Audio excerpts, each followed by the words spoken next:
तो 50 रुपीज़ जो है वो चार्जेस हैं। ये प्रोसीजर आप देखना चाहेंगे या ज्ञान है? हैं? तो देख लो। अरे भाई देख लो, उसमें तो ज्ञान की चीज ही नहीं है। उसमें क्या, स्क्रीनशॉट ले रखे हैं, देखिए स्क्रीन की ओर देखें। तो ऑनलाइन डॉक्यूमेंट अपडेट का तरीका बताया जा रहा है कि किस तरह से होगा। पहली स्क्रीन ये रहेगी जिसमें आप आधार नंबर, एनरोलमेंट, रेजिडेंट की ईआईडी नंबर डाल सकते हैं, fingerprint of resident and operator through single fingerprint RD device for fetching details. उसमें क्या होगा कि डिटेल फेच होते हैं ना ऑनलाइन में। उसके बाद क्या है, जब आप रेजिडेंट का ईआईडी नंबर, आधार नंबर, फिंगरप्रिंट लगा देंगे ऑपरेटर का अपना, तो उससे फाइंड आधार टैब को दबाना है, फाइंड आधार। ठीक, नीचे देखिए वो लाल रंग से है ना, सब कुछ लाल में है। तो जब फाइंड आधार हो गया एक बार, तो उसमें क्या हो जाएगा, स्क्रीन के ऊपर डाटा आ जाएगा। किसका डाटा आएगा? निवासी का डाटा आ जाएगा, जो आपने डाटा फिट किया था उससे। अब आपने मैच करना है कि भाई जो इसने मुझे डॉक्यूमेंट दिए पीओआई या पीओ हो गए, उससे मैच करता है कि नहीं करता, है ना। सॉफ्टवेयर मतलब जो आपका आधार कार्ड है और जो सॉफ्टवेयर है, दोनों में आप देख रहे हैं कि यहाँ भी मैच कर रहा है नहीं कर रहा, और मैच कर रहा है तो अगले कदम की ओर बढ़ेंगे। तो हाँ हाँ, क्या आती है दिक्कत, क्या आ रही है? अच्छा, केयर ऑफ एक्चुअली पुराना वाला वो है, वो फादर नेम और हस्बैंड नेम नहीं आता उसमें। हाँ हाँ, चलिए इसके ऊपर अभी चर्चा करेंगे बाद में, पहले ज्ञान पूरा ले लो, उसके बाद प्रश्न उत्तर का जब सेशन होगा ना, उसमें इस पे चर्चा होगी। हाँ, तो उसमें क्या हो गया अभी, पीओ क्या बोला? हाँ विवेक जी क्या कह रहे हो? अच्छा अच्छा, मैं कहा लंच बोल दिया, अभी नहीं है। जब आपने एक बार मेल कर दिया पीओआई पीओ डॉक्यूमेंट, उसके बाद लाल रंग में क्या दिखाया उसने, नेक्स्ट टैब दबा दिया।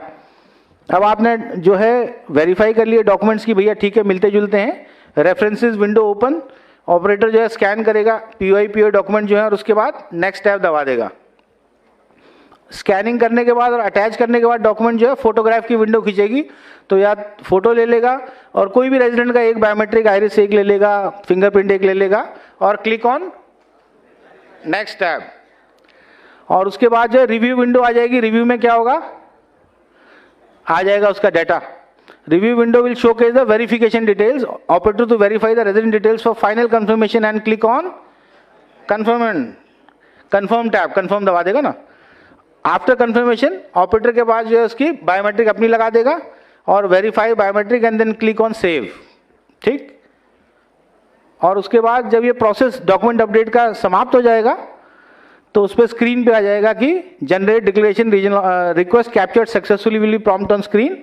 ऑपरेटर क्या करेगा, अपना click print receipt tab and then click on attach document tab for final submission.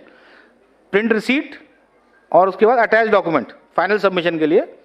और उसके बाद ऑपरेटर अटैच कर देगा रेजिडेंट की साइंड प्रिंट रिसीट और उसके साइंड इनरोलमेंट फॉर्म, और क्लिक कर देगा सेव टैब के ऊपर। ये सब कर रखा है ना, ऐसे क्यों देख रहे हो मेरी तरफ फिर। और फाइनली जो है इसके ऊपर अंत में क्या हो जाएगा, complete enrolment for completing the document update request successfully. पैसे तो मिल गए आपको यार, 85 रुपए है लेकिन जीएसटी मिला के। ईसीएमपी ऑफलाइन हाउ, आप देखिए ईसीएमपी ऑफलाइन भी है, ये हमने कौन सा तरीका देखा, ऑनलाइन, वैसे ही ऑफलाइन भी है। दोनों में अंतर क्या है, सिर्फ एक सिंगल फिंगर आरडी डिवाइस नहीं है, और दूसरा ऑनलाइन मोड में नहीं, तो आप रियल टाइम वेरिफिकेशन नहीं हो रहा डाटा का, हो रहा है नहीं हो रहा, दैट इज द डिफरेंस। तो ऑपरेटर इनरोलमेंट जो है लाइफ साइकिल चेंजेस में जाएगा, क्लिक ऑन हाँ लाइफ साइकिल ऑप्शन में जाएगा, और सिलेक्ट क्या करेगा, ऑफलाइन डॉक्यूमेंट अपडेट। वो देखिए दाई तरफ दिख रहा है, राइट हैंड साइड टॉप में। उसके बाद जो है फर्स्ट टैब में डेमोग्राफिक डिटेल्स, उसमें आधी है जो है आधार नंबर डाल देगा, उसका निवासी का नाम डाल देगा, जो उसकी फिजिकल कॉपी है उसके हिसाब से। और इसमें ध्यान ये रखना है कि इसमें कोई भी जो है नाम वगैरह चेंज नहीं होने वाला उसका आधार डेटाबेस में। उसके बाद रेफरेंसेस टैब जो है अपलोड, उसमें पीओआई पीओ डॉक्यूमेंट को कर दिया जाएगा। रेजिडेंट जो है अपना proof of identity, proof of address document देगा, किसमें, ओरिजिनल में फोटोकॉपी, ओरिजिनल में होना चाहिए। ठीक है। और उसके बाद आप दबाएंगे तो ड्रॉप डाउन मेनू में आ जाएगा कौन सा वाला डॉक्यूमेंट है, ठीक है ना। ड्राइविंग लाइसेंस से क्या है वो आपने उसको सेलेक्ट कर दिया, और उसके बाद स्कैन द रेजिडेंट के जो डॉक्यूमेंट आपने स्कैन कर दिए, नेम एड्रेस जो आधार कार्ड में थे। उसके बाद अगले स्टेप में आप क्या करेंगे, facial image and biometrics capture करेंगे, जो कि सेम हम उसमें भी कर रहे थे ऑनलाइन में। कोई भी एक एट्रीब्यूट हो सकती है बायोमेट्रिक्स की, राइट लेफ्ट आइरिस, दोनों अंगूठे, fingerprint, left hand right hand, जब भी हम इनरोलमेंट कर रहे हैं। लेकिन ये रियल टाइम बेसिस पे वेरीफाई नहीं होगी। और रिव्यू सेक्शन में केयरफुली चेक करना है आपने जो भी डिटेल्स थे हमारे रेजिडेंट्स के, और उसको फिर क्या करना है, कंफर्म और फिर थैंक यू। चलिए, तो मुझे आशा है कि मैं शायद सफल रहा। एक आध कोई, देखो हर कक्षा में एक ना एक विद्यार्थी होता है जो चैलेंजिंग होता है, तो एक चैलेंजिंग थे आदमी, लेकिन मैं आप सबको बांध पाया। और मुझे उम्मीद है, मुझे विश्वास है, बल्कि उम्मीद ही नहीं, कि डॉक्यूमेंट अपडेट जो इसको एक बहुत बड़ा, जैसे आप फील्ड पे जाने वाले हैं, आप 500 लोग कब जा रहे हैं, कल, मतलब कल परसों से जो एकदम से हमारे सिस्टम के ऊपर ओवरलोड कर दोगे आप लोग, है ना। इतना काम आने वाला है, इतना काम आप लोग इस अपॉर्चुनिटी को अवेल करने वाले हैं। इस नॉलेज को जो आपने यहाँ ग्रहण करने वाले हैं, सीखने वाले हैं, अपने तक मत रखिएगा, कृपया पास इट ऑन। 2-3-4 लोगों को अवश्य दें, उन 2-3-4 को बोलो आगे 2-3-4 को दें। चेन सिस्टम सुना है ना, कौन सी पिक्चर में था, तो कृपया चेन बनाएं और इसको जो एक मतलब फील्ड में हमें दिखना चाहिए कि अभी हर रोज में जो एकदम से जो हमने ट्रेनिंग यहाँ पे यूआईडी और सीएससी की पार्टनरशिप में आपको जो ट्रेनिंग मिल रही है, जो आप ट्रेनिंग ले रहे हैं, इसका आप संपूर्ण लाभ उठाएं। तो ये मैं आशा कर सकता हूं आप सबसे। ये ऊपर वाले कुछ नहीं बोल रहे हैं, वो लंच के वो पहले देख रहे हैं, पीछे हम उतरेंगे। तो आप करेंगे ये काम अभी। चलिए, बहुत बहुत धन्यवाद, थैंक यू वेरी मच।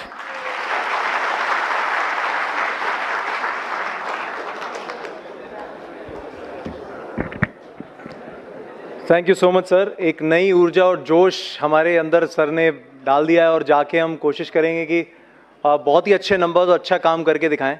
और जैसा सर बोल रहे थे, ट्रेनिंग से पहले हम लोग खाने ढक्कन नहीं खोलेंगे हम लोग, ठीक है, वो सीखने के बाद ही हम लोग उसकी शुरुआत करेंगे। तो कुछ और नए सेशंस के साथ कुछ और नई जानकारी लेंगे बिफोर द ब्रेक, ठीक है, तो ध्यान से सुनिएगा। तो एक बार फिर से मैं सर का धन्यवाद करता हूँ कि उन्होंने इतने अच्छे से हमें समझाया। अच्छा लगा, बात समझ में आई सबको। तो ये तालियां जो हैं, ये जो स्माइल है सभी लोगों के चेहरे पर, सर प्रूफ है कि आपकी बात उन तक पहुंची और ये जल्दी ही उनके काम में भी रिफ्लेक्ट होगा। Again thank you so much.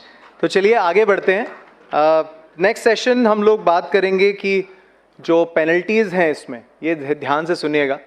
देखिए, सारी अच्छी अच्छी बातें नहीं करने आए, थोड़ा सा यहाँ पे हम कान भी खींचने पड़ेंगे अब जो नहीं काम अच्छे से करता है। सो पेनल्टीज़ भी कुछ लगेंगे इसके ऊपर कि अगर काम ठीक से नहीं होता है, तो उसके ऊपर मैं रिक्वेस्ट करूंगा, हमारे साथ श्री RVN श्रीनिवास सर हैं, डायरेक्टर UIDAI से, उनसे मैं रिक्वेस्ट करूंगा कि उसके बारे में आपको ब्रीफ करें। इनफैक्ट इसके बाद उनकी टीम भी है प्रॉपर जो आपको और जानकारी देंगे इसके बारे में। Sir please.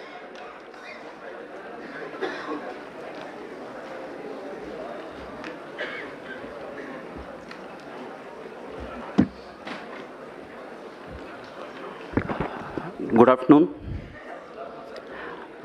लंच के पहले ये बहुत टिपिकल समय है, जो नींद आती है, भूख लगती है, सुनने में कोई दिक्कत होती है, इसलिए हमने सोच पोच के पेनल्टीज़ की सेशन लगी हुई है अभी,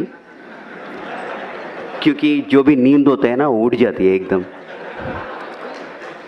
अभी तक रौटेला साहब और हमारा राकेश सिन्हा साहब बहुत अच्छी चीज़ बताया, और अभी मैं ये बोलना चाहता हूँ, there are 2 things I would like to flag. पहला क्या होता है कि ये डॉक्यूमेंट अपडेट प्रोजेक्ट में आप किसी प्रकार की स्टैंडर्ड सर्टिफिकेट मत लीजिए। Standard certificate is not accepted for document update project. ये डॉक्यूमेंट अपडेट प्रोजेक्ट हम इसीलिए कर रहे हैं कि जिसका पुरानी डॉक्यूमेंट्स हमारे पास नहीं है, अगर वहाँ भी हम स्टैंडर्ड सर्टिफिकेट अप्रूव करेंगे तो गलत बात है, उसका पर्यवसान बहुत कठिन होता है। तो इसीलिए कोई भी डॉक्यूमेंट अपडेट प्रोजेक्ट में आप स्टैंडर्ड सर्टिफिकेट मत लीजिए, पॉइंट नंबर 1। पॉइंट नंबर 2, अभी UIDAI हेडक्वार्टर्स ने बहुत सारा प्रेजेंटेशंस बन चुके हैं आपके लिए, सारी ट्रेनर्स के लिए, सारी ऑपरेटर्स के लिए। उसमें 8 प्रेजेंटेशंस है, उसमें 2 प्रेजेंटेशंस ऑलरेडी सिन्हा जी और राउटेला जी कवर कर लिया है। फर्स्ट प्रेजेंटेशन है एनरोलमेंट ऑपरेटर, मतलब एक एनरोलमेंट ऑपरेटर किस तरह के एनरोलमेंट करना है, उसमें क्या क्या देखना पड़ती है। लोग क्या होते हैं ना, छोटे मोटे गलती है सर इसमें, क्या गलती, वो छोटे मोटे गलती आपके लिए हो सकता है अगर, मगर वो छोटे मोटे गलती हमारे लिए बहुत बड़ा बन सकती है। उसके ऊपर आप सब लोग कभी कभी बोलते हैं सर हमारा सस्पेंशन हो गया है, DOE 1 में हो गया है, DOE 2 में हो गया है, बायोमेट्रिक एरर में हो गया है। आपको ये सब पता होना चाहिए आपका गलती कितना छोटा है और कितना बड़ा है, इसके ऊपर एक प्रेजेंटेशन है। सेकेंड थिंग, कुछ लोग पूछ रहे हैं कि सर नाम में चेंज करने पर भी रिजेक्ट हो रहा है। अगर मेरा नाम श्रीनिवास है, मैं अजय कुमार बनना चाहता हूँ, ये गलत बात है। वो अजय कुमार बन के क्या कर रहा है आपको मालूम है? वो किसी दूसरे के प्रॉपर्टी को भी लेके जा रहा है। ये ऐसा स्थिति हुआ है ग्राउंड पे, इसीलिए आप जो भी नाम चेंज कर रहे हैं, मतलब श्रीनिवास से कोई दूसरा नाम से तीसरा नाम, ऐसा हो रहा है कि सोचो उस आदमी को सही डॉक्यूमेंट लेके आ रहे हैं कि नहीं आ रहे, वो सब सोच लो, उसका पर्यवसान बहुत कठिन होता है। दूसरा ये है कि इसीलिए हमने एक स्टैंडर्ड ऑपरेटिंग प्रोसीजर निकाला है। नाम कितने बार कर सकते हैं, डेट ऑफ बर्थ कितने बार कर सकते हैं, जेंडर कितने बार कर सकते हैं। अगर इसके पर भी किसी का डेट ऑफ बर्थ बार बार चेंज होता है क्या? मगर कोई आदमी आ रहा है, इसका मतलब क्या है? हम तो वो सोचना पड़ेगा ना, फ्रॉड भी हो सकता है, कभी हमने भी गलती कर लिया होगा ना, आंख बंद करके टकाटक मार लिया हो तो गलत हो गया होगा। देखो जो आदमी आ रहे हैं उनका गलती है या हमारा गलती है, ये भी देखो थोड़ा, उनका प्रॉब्लम क्या है वो एसेस करने के लिए कोशिश करिए। सेकेंड थिंग इज, इसके साथ हमारा QC में बहुत सारा रिजेक्शन होता है। आप ये समझते होगी जो हम डॉक्यूमेंट यहाँ से अपलोड करेंगे वहाँ कोई देखने वाला नहीं है, हमको क्या फ़र्क पड़ने वाला, वैसा कुछ नहीं होता है। आप यहाँ से जो भी कागज़ भेजते हैं नीचे पैकेट के साथ, वो सारी बैकग्राउंड में वेरिफिकेशन होता है। मैं आपको बोलता हूँ, मानने न मानो आपका बात है, डॉक्यूमेंट होता है, डॉक्यूमेंट को इस तरफ आगे साइड उनका प्रूफ ऑफ आइडेंटिटी होता है, फ़ोन पे बात करते रहे या कोई दूसरे बात करते रहो, उल्टा करके स्कैन करते हैं। मेरे को क्या आता है, वाइट पेपर आता है, ये DOE 1 है, क्योंकि जहाँ पे प्रूफ ऑफ आइडेंटिटी अपलोड करना था आपने सफ़ेद कागज अपलोड किया। ये तो एकदम फ्रॉड है। वो आप गलती से भी कर लिया होगा मगर it has a long lasting effect. दूसरा क्या होता है ना, किसी ने POA डॉक्यूमेंट दोनों दिया था आपको, एक के बाद एक स्कैन करना था, वो भी फ़ोन पे लगे हुए हैं, दोनों डॉक्यूमेंट लिया, स्कैनिंग वैसा हुआ कि पहला डॉक्यूमेंट आधा स्कैन हो गया, दूसरा डॉक्यूमेंट आधा स्कैन हो गया। आप जान ही नहीं देते हैं, वो गलत बात है। तीसरी बात यह है कि ये देखो मेरा 10 उंगलियां है यहाँ पे, ये दोनों में बायोमेट्रिक्स नहीं आ रहा है, मगर आप इसको, कुछ लोग ऐसा समझते हैं कि हाँ ये एक्सेप्शन है, हम 8 उंगली को ले लेंगे बायोमेट्रिक और इसको एक्सेप्शन मानते। ये गलत है, बहुत बड़ा गलत है। इसका 2 उंगली है यहाँ पे, इसका उंगली नहीं है, वो अलग सी बात है, ये एक्सेप्शन बनती है, मगर ये एक्सेप्शन नहीं बनती है। इसके लिए भी अलग सा तरीका है। अगर किसी का रेजिडेंट आपके पास आया, उनका 2 उंगली का बायोमेट्रिक्स नहीं आ रहा है, उसको कैप्चर करना है तो डेटा, उसका प्रोसेस ही अलग है, मगर क्या होता है ना, इसको एक्सेप्शन में डाल देते हैं। It is a fraud once again, क्योंकि वहाँ पे उंगली है, आप इसको एक्सेप्शन मान रहे हैं, कहाँ से एक्सेप्शन आ गया। ये है one more presentation on this particular aspect. इसके बाद क्या होता है, राउटेला साहब ने बताया था कि किसी ने वो आपको फ़ोन पे बोलता है अभी आधा घंटा में आप नहीं करेंगे तो आपका दुकान बंद हो जाएगी, आपका क्लाइंट बंद हो जाएगी। ये सब क्या होता है, आपको मैसेजेस आता है ना क्रेडिट कार्ड्स वगैरह वगैरह में, आगे आधा घंटा में बिजली का बिल नहीं भरेगा तो आपका बिजली काट जाएगी। वो सब फॉल्स है ना, मालूम है ना आप लोग सबको। वैसा ही आपका सिस्टम को कोई एक्सेस कर रहे हैं तो आप एक्सेस क्यों कर रहे हैं, ये गलत बात है, ये भी नहीं करना चाहिए। इसके ऊपर टेक्निकल एस्पेक्ट्स, मतलब जो चीज़ आप करना है, जो चीज़ नहीं करना है, इंफॉर्मेशन सिक्योरिटी गाइडलाइंस क्या है, उसके ऊपर एक प्रेजेंटेशन है। इन एडिशन टू दैट, जो नीचे ग्राउंड पे लोग होता है ना, कभी कभी क्या होता है ना, आपको लगता है ये बहुत ट्रिवियल है, इंटरनेट केबल उस दिन ठीक से नहीं लगाया होगा, बोलते हैं आधार वाले ने आज सर्वर चालू नहीं किया, मेरे को सिस्टम नहीं ऑनलाइन हो रहा है।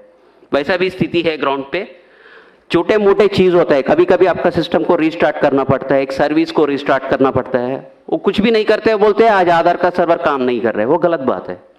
ये छोटे मोटे, बहुत छोटे मोटे चीज है जो हम मोबाइल सब लोग यूज करते हैं, अगर कुछ हैंग हो गया तो रीस्टार्ट करेंगे तो काम करते हैं। वैसा कुछ चीजें हैं जहां पे आपको ध्यान दे के जो आपको 5-10 मिनट में प्रॉब्लम सॉल्व कर सकते हैं। मगर क्या होता है ना, लोग सोचते हैं कि ये गलत हो गया कुछ, आज सिस्टम नहीं चल रहा है, ये भी गलत है। इसके ऊपर एक प्रेजेंटेशन है, टेक्निकल एस्पेक्ट्स, मतलब आपकी क्लाइंट को कैसा देखना है, उसमें छोटा मोटा प्रॉब्लम्स आ गया तो कैसा करना है।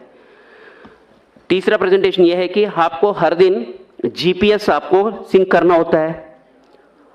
मगर क्या होता है ना, कभी कभी जल्दीबाजी में आप जीपीएस कनेक्ट करने के टाइम पे उसका जो समय देना है 30 सेकंड या 15 सेकंड का टाइम देना है, आप नहीं देते हैं। आपका लैटिट्यूड लॉन्गिट्यूड आता है 00 00 लैटिट्यूड लॉन्गिट्यूड कहाँ पे है, इक्वेटर पे है, वो इंडिया में है क्या? जो उस दिन आपने मान लो 300 पैकेट्स कर लिया, 200 पैकेट्स कर लिया, सब खराब हो गया क्योंकि ये इंडिया में नहीं हुआ है। हमको ये मानता है कि हमारा इंडिया का लैटिट्यूड लॉन्गिट्यूड आएगा तो हम प्रोसेस करेंगे। मगर आप 00 लैटिट्यूड लॉन्गिट्यूड ले ले या कोई दूसरे जगह का लैटिट्यूड लॉन्गिट्यूड, ये सब क्या होता है ना, जल्दबाज में होता है। ऐसा काम बंद करिए।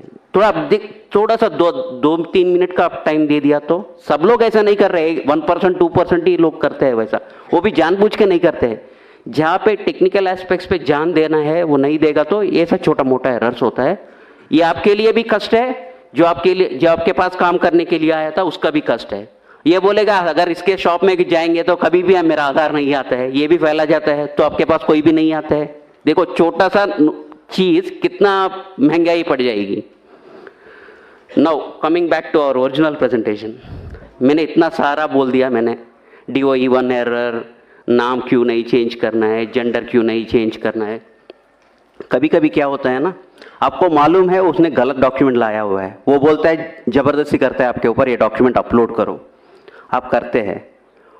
मगर अगर वो आदमी सही नहीं है तो उसका क्या होता है, उसका रिपरकशन ज़्यादा होता है, आपको देखना पड़ेगा इसको, देख कैसा होगा।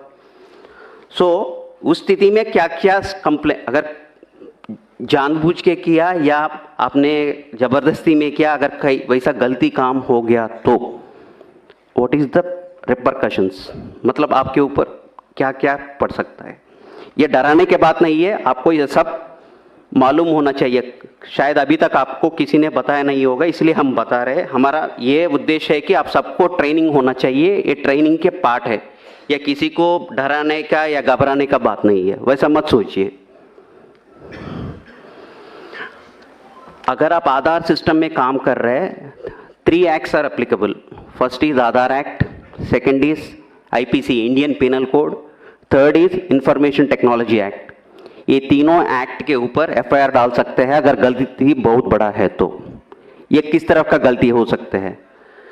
पहला वाले अनऑथराइज्ड ऑपरेटर, अगर किसी सेंटर पे, आधार सेंटर पे आपका बॉस बाहर जाते हुए आपको गम्मी फिंगर दे के जाते हैं, वो यूज करते पकड़े गए तो section 36 and 42 of Aadhaar act, section 66 of IT act, section 419, 420, 468, 471 IPCR चालू हो सकता है। ये इसके कुल मिला के 14 साल हो सकता है। तो ये ऐसा कभी सोचना मत, मतलब अगर किसी ने भी आपको बोलेगा अरे यार मैं भाई 1 घंटा के लिए बाहर रहा हूँ, ये गम्मी फिंगर ले लो, काम करो, मना कर लो, बिल्कुल मना कर लो। वैसा काम बिल्कुल ही नहीं करना है, सोचना भी नहीं है। आपको कभी कभी क्या होता है ना, आपको CSC सेंटर होता है कई सेंटर पे, उस दिन घर में कुछ शादी है, कुछ काम है, क्या करते हैं, हाँ यार सिस्टम लेके घर में करेंगे, क्या फर्क पड़ेगा। हमको सब पता चलता है आपका सिस्टम कहाँ होना है। आप सुबह सुबह GPS सिंक करते हैं ना, तब मेरे को पता चलता है आपका सिस्टम कहाँ पे है। वो सिस्टम से मैं सोचता हूँ ये यहाँ पे है या कहीं दूसरा जगह काम कर रहे हैं। मतलब जहाँ पे आप काम करना चाहिए वही काम करना है। अगर सिस्टम लेके घर में करो या राजस्थान ऑपरेटर जाके दिल्ली में काम करो, दिल्ली वाले जाके जम्मू कश्मीर का काम करो, वैसा नहीं करना चाहिए। अगर उस तरह का काम करेगा तो फिर से उसके ऊपर ये सारी सेक्शंस चालू हो सकता है। ये सब मत करना है। Next one is ECMP client operator compromised. ये देखो अभी बोल रहा हूं मैं, आप किसी को आपका रिमोट डेस्क दे दिया, आपने आपका सिस्टम को कॉपी कर लिया, इसमें आपको कोई दोष नहीं है, गलती नहीं है, मगर क्या हो गया, आप उसका पार्टी बन गया। आप वो सिस्टम का, आपका सिस्टम्स डिटेल्स लेके कहीं दूसरे जगह सिस्टम चल रहा है, उसको जवाब कौन देने पड़ेगा? आप लोगों को ही देना पड़ेगा। किसने बोला आपको देने को? आपने उस समय क्यों नहीं सोचा था ये सिस्टम देना है, ये सही आदमी है, गलत आदमी है, कौन है, सोचना पड़ेगा ना उस वक्त। वो भी नहीं करेगा तो भी उसके ऊपर भी इतना सारा सेक्शंस लागू हो जाएगा। अगर आपके पास बहुत लोग आते हैं, किसी ने, मैं आपके पास आया था, मैं अपना POA डॉक्यूमेंट्स आपको दिया था, आपने मेरा आधार पैकेट बनवाया था। अगर आप उस समय एक एक्स्ट्रा जेरॉक्स कॉपी निकला, या किसी को आपकी पास जो भी रेजिडेंट्स आ रहे हैं उसका आइडेंटिटी इंफॉर्मेशन किसी दूसरे के साथ शेयर कर लिया, वो बहुत बड़ा गलत है, वैसा मत करिए। Section 37 of Aadhaar act is applicable in such case. मतलब आपके पास कोई भी आ रहा है आदमी, उनका जो भी डिटेल्स है, वो पर्सनल डिटेल्स है या एड्रेस डिटेल है, जो कुछ भी है वो किसी के साथ नहीं शेयर करना है किसी भी स्थिति में। वो RO पूछेगा, RO को बोलना पड़ेगा, इसके मतलब नहीं है RO को नहीं बोलेंगे, नहीं। जब इंक्वायरी आएगा RO को बोलना ही पड़ेगा। मतलब आपस में किसी दूसरे के साथ वो किसी का डिटेल्स नहीं शेयर करना है। अभी तक सर ने बताया कि फ़ोन करेंगे हम, अगर 5 लोग बोलेगा कि हाँ ये ज़्यादा चार्ज कर रहे हैं, हाँ हो जाएगा, डिसएसोसिएशन हो जाएगा, सस्पेंशन हो जाएगा, फिनेंशियल पेनल्टीज लग जाएगी। ये सब क्यों करना है? जब आपको सरकार ने नोटिफाई किया था इतना ही पैसा लेना है, उतना ही पैसा ले लीजिए ना। अगर एक भी रुपए ज़्यादा ले लिया उसके पर्यवसान के ऊपर, ये देखो section 42 of the Aadhaar act will be applicable on that. ये सब सेक्शंस, इसका सजा वगैरह वगैरह सब आपकी आधार का जो किताब है ना, छोटा किताब है ना, उसमें सारी इसका इंफॉर्मेशन मिला है। ये देखो, appropriating the identity of an Aadhaar number holder by changing or attempting to change the demographic or biometric information of an Aadhaar number holder. ये मैं वो ही बोल रहा हूँ, किसी दूसरे का आधार व्यक्ति का, मान लो मेरा नाम श्रीनिवास है, आपको मालूम है मेरा नाम श्रीनिवास है, कोई मैं आके आपको बोला अरे यार मेरा नाम श्रीनिवास से कुमार राकेश सिन्हा कर लो, मैं कुछ काम करना है उसके नाम पे बोल के बोलेगा, तो आप उसमें पार्ट मत लेना। वो सारी वैसा ट्रांजैक्शंस को, सस्पिशियस ट्रांजैक्शंस है, उसको एंकरेज मत करो, और से strong on such transactions and don't encourage such transactions. उसका बहुत बड़ा असर हो जाता है। दूसरा यह है कि pretending to be an agency unauthorised to collect identity information of a resident. आप CSC पहले था, अभी किसी के कारण से आपका डिसकंटिन्यूएशन हो गया है, आप लोगों को ये मत बताना कि हाँ अभी भी मैं आधार का ऑपरेटर हूँ, मैं काम कर सकता हूँ, आपका ये करवा सकता हूँ, वो करवा सकता हूँ बोल के मत बताना। अगर वो भी करेगा वो भी गलत है, उसका भी पेनल्टी 3 साल की है सज़ा है और 10,000 की पेनल्टी है। और दूसरा ये है कि intentionally transmitting information collected during enrolment authentication to unauthorised person. मतलब आप पहले भी वही बताया था, किसी के साथ आप इंफॉर्मेशन शेयर करेगा तो 3 साल की सज़ा और 10,000 का पेनल्टी, कभी कभी 1 लाख की पेनल्टी भी हो सकता है कि कंपनी के ऊपर, अगर कंपनी इन्वॉल्व है तो उसमें। ये unauthorised access to central identity data repository, मतलब कोई दूसरा की तरफ से कंप्यूटर के साथ कोई सॉफ्टवेयर, डुप्लीकेट सॉफ्टवेयर यूज करके जो भी करेगा वो सब ऑलरेडी एक्ट में इंक्लूडेड है। अगर कोई भी इसमें जानबूझ के या गलती से भी आप इसमें इन्वॉल्व हो गया तो इसका पर्यवसान बहुत अलग सा है। इसलिए अब जो भी इंटेंशनली और intentionally don't get involve in that activities. अगर जो भी टैंपरिंग ऑफ डेटा करना चाहते हैं, मतलब डेट ऑफ बर्थ मेरा है 2005, मैं आपको बोलता हूँ 2010 करवा लो भाई, अगर वो कुछ प्रोसेस में कुछ करना शुरू कर लिया, वो भी बड़ा imprisonment up to 10 years in such cases, वो वैसा मत करिए। Unauthorized use of identity information of an individual by requesting entity और offline verification, ये क्या है ना, कभी कभी सर ने सुबह बताया था ना, एक आइडेंटिटी कैसा पता होना चाहिए, QR कोड स्कैन करने से उनका आइडेंटिटी पता चलेगा। आप QR कोड स्कैन करके कोई दूसरे वाले को ये मत बताना इनका इन्फॉर्मेशन डिटेल्स क्या है, जिसका चाहिए वो करेगा, आपका नहीं है, जिम्मेदारी नहीं है वो।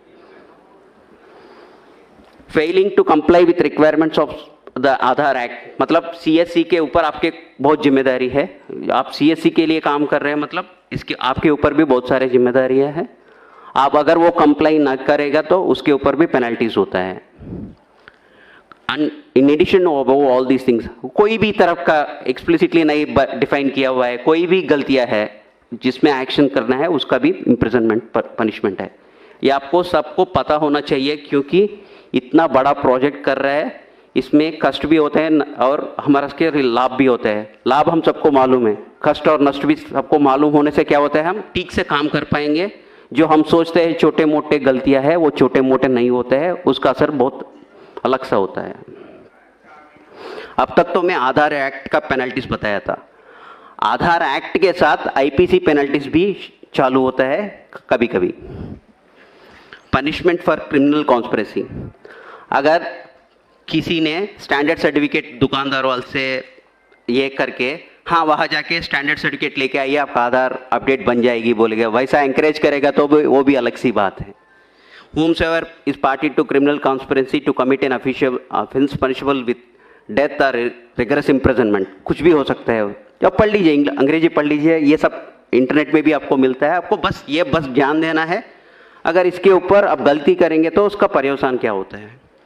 Section 419 punishment for cheating by personation, अगर आप किसी का नाम लेके जाके आधार में अपना डिटेल्स अपडेट करके, मैं वही बोल रहा हूँ ना, मैं श्रीनिवास हूँ, राकेश कुमार सिन्हा बनना चाहता हूँ, वो चीटिंग है। अगर वो भी आप भी जानबूझ के या बिना जानबूझ के भी आप उसमें शामिल हो गया, उसका पर्यवसान सीरियस होता है। 420 ये सबको मालूम है, 420 का केस क्या होता है, गलती जो भी किस तरफ की भी गलती करेगा तो वो 420 में आता है। 467 फोर्जरी ऑफ वैल्यूएबल सिक्योरिटी, मतलब आप फोर्जरी करो या डॉक्यूमेंट को, कुछ लोग क्या कर रहे हैं कि जब आशीष हमारा क्यूसी मैनेजर वो यहाँ पे है, लंच के बाद वो एक क्यूसी के ऊपर कौन सी एरर्स होती है वो सब बताते हैं। वो आपके पास बर्थ सर्टिफिकेट लगे एक आदमी आता है, मगर बर्थ सर्टिफिकेट में डेट ऑफ बर्थ में व्हाइटनर लगा के डेट ऑफ बर्थ चेंज किया है, मतलब डॉक्यूमेंट इज टैम्पर्ड।